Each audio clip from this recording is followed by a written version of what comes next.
businessman, a really devious rival who pushed him to the absolute brink, and, well, a rescue that came from a place nobody could have ever expected. But you know what? Let's actually start at the end. Or what seemed like the end. A man at his lowest telling his mother he's ruined. How on earth did he get here? To figure that out, we've got to rewind. You see, our story doesn't kick off with ambition or a dream of making it big. It starts with duty. Gopal Seth, a really successful clothing mill owner in his village, suddenly has to pack everything up and start all over again in the big city. So this lays it all out pretty clearly. This wasn't some calculated business move. It was a family emergency. His mom got sick, the doctor said she needed city-level care, so they moved. And to keep food on the table, Gopal did the only thing he knew how to do. He opened another clothing mill.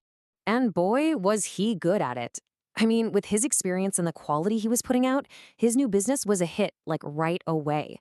But when you make waves like that in a new pond, you're gonna get noticed. And he caught the eye of the biggest fish in that pond, a man named Balraj Singh. And this quote, this tells you everything about how Balraj saw the situation. He didn't see Gopal as a competitor to be respected.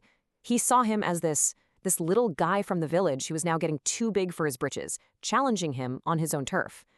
To Balraj, it felt like a personal insult. So Balraj decides he has to do something. But he's not going to compete on price or quality. No. He's going to go down a much darker path. He starts cooking up this elaborate trap, and he disguises it as the deal of a lifetime. Now just look at this deal for a second. On one hand, you've got this incredible promise. A huge foreign order, massive profits, enough work for a whole month. But the hidden catch? Oh, it's a big one. 0 advance payment. Gopal has to pay for everything himself, up front. All the risk is on him. I mean, when you break it down like this, you see just how cold and calculated it was. This wasn't a business plan. It was a blueprint for financial destruction. It was designed from the get-go to absolutely wipe Gopal out. And the really tragic part? Gopal trusts Balraj. They've done business for years. So he goes all in. He hires more people. He runs his mills 24/7. He takes out loans. He pours every last drop of his resources into this order. And then, right when he's done, the trap snaps shut. Can you even imagine that? You show up, exhausted but proud, with all these finished goods, and someone just casually tells you, oh yeah, that order was canceled 3 days ago. They knew. They just let him keep working, keep spending, just to twist the knife. And the fallout was immediate and catastrophic. Suddenly he's drowning in debt, he's got a mountain of cloth nobody wants, he has to fire all his workers and lock the doors to his mills. His own home becomes a warehouse, just filled with reminders of his failure. And just when you think it can't get worse, Balraj swoops in with his final offer. This was the whole plan. Ruin your rival, then act like the good guy by offering to take his stock off his hands for half of what it's worth. Checkmate.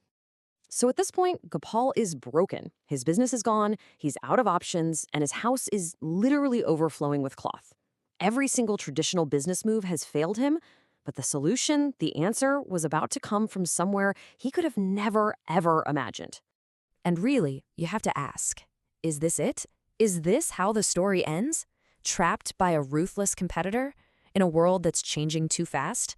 What could an old-school guy like him possibly do? It really did seem like the end. But here's where the story takes a wild turn.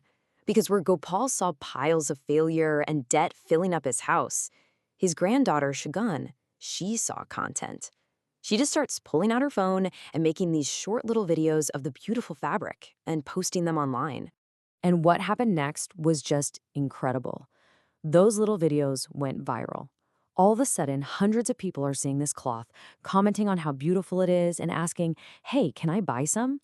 What she'd accidentally done was create a direct line to the customer, completely cutting out middlemen, guys exactly like Balraj.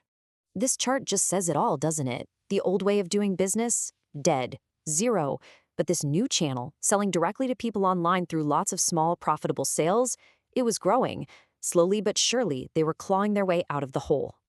Well, you can imagine when Balraj heard about this, he was absolutely furious. His perfect plan was backfiring. This guy he tried to crush was now selling the cloth online for a better price. So he decides to try one last desperate move. He calls Gopal up and just straight up lies. He says he talked to that phantom foreign company and they want the order again. He's just trying to scare Gopal into selling off the rest of the inventory to him before it's all gone. But this time, they were ready for him. They saw the lie a mile away and decided to set a trap of their own. They agreed to the deal, but Shagun said, "Hey, for my social media, I've got to film the whole pickup." And this is the best part. With the phone camera rolling, Shagun just sweetly asks the manager, "So what's the name of this famous foreign company?" And crickets. The guy stammers, he panics, because how can you remember the name of a company that never even existed? They uploaded that clip, and the internet did the rest. The comments section basically became the judge and jury. Everyone saw the scam for what it was. Justice wasn't found in a courtroom. It was delivered by one simple social media post that completely destroyed Balraj's reputation. So in the end, Gopal didn't just get back on his feet. He built something stronger. It's his perfect blend, right? You've got Gopal's old world expertise, his knowledge of quality, combined with Shagun's new world digital savvy. A whole new kind of family business was born. And this whole story just leaves you with this one powerful thought. Balraj was so focused on the rival he could see, on Gopal, but the thing that actually brought him down? It was a technology he didn't even see coming, that he totally underestimated, sitting right there on a teenager's smartphone.